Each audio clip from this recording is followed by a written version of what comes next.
कि रची रची करब हमारा दिया भोरा दिन में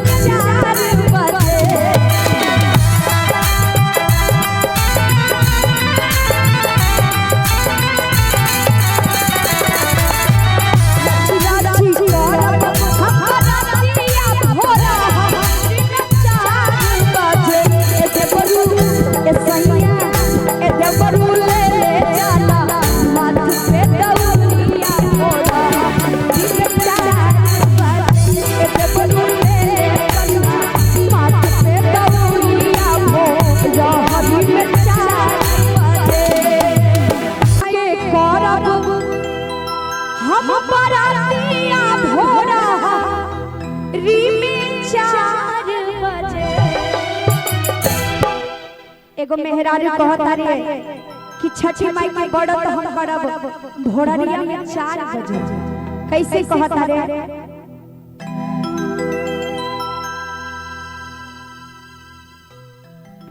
कि छठी माई के करब हम बरतिया भोरहरी में 4 बजे।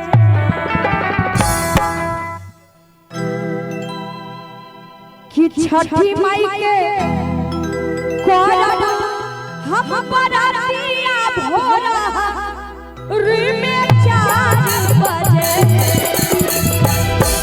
ए सैया ए राजा ए बलवा ए सैया ले ले चला माथ पे दौरिया भोरहरी में 4 बजे। ए सैया ले ले चला माथ पे दौरिया भोरहरी में 4 बजे। छठी माई के करब हम बरतिया भोरहरी में 4 बजे।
कहता मेहरारू कि हे हो सखी कल सनियाबा कलसा गंगा जल से भराबा कांच कचैरी पानी चढ़ाबा झिझिया पन सब फूल बनाबा और कि रची रची करब हमारा दिया भोरहरी में 4 बजे।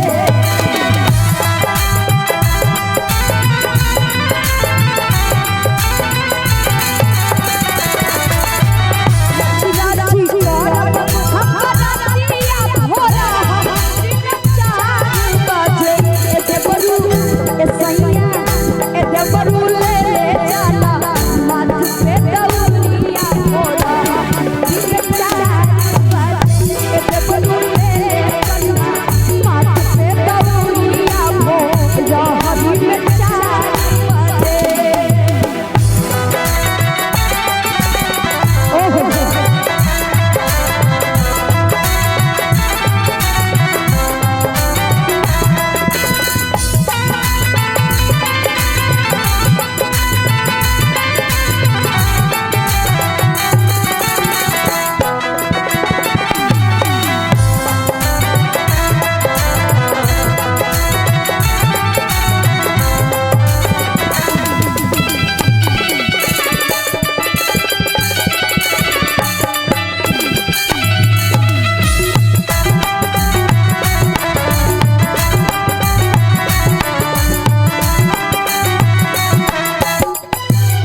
सखी तनी चुनिया चुनिया के माथे ओढ़ा माथे ओढ़ा के रूप सजावा चुनिया बन सफल बनावा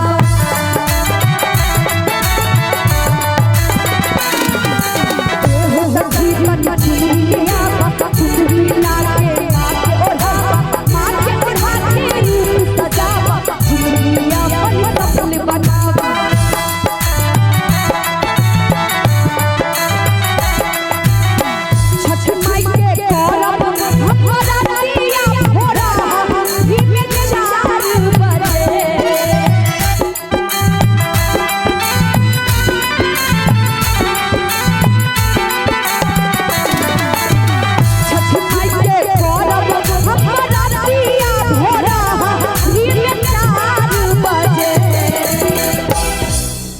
कहतारे मेहरारू ए हो छठी मैया अही बेरा हमरा पार लगा दिहा कैसे कहतारे कि ए हो सखी तनी चुनरिया चुनरी लाके माँ के ओढ़ावा माँ के ओढ़ा के रूप सजावा झिझिया बन सफल बनावा और कि छठी माई के करब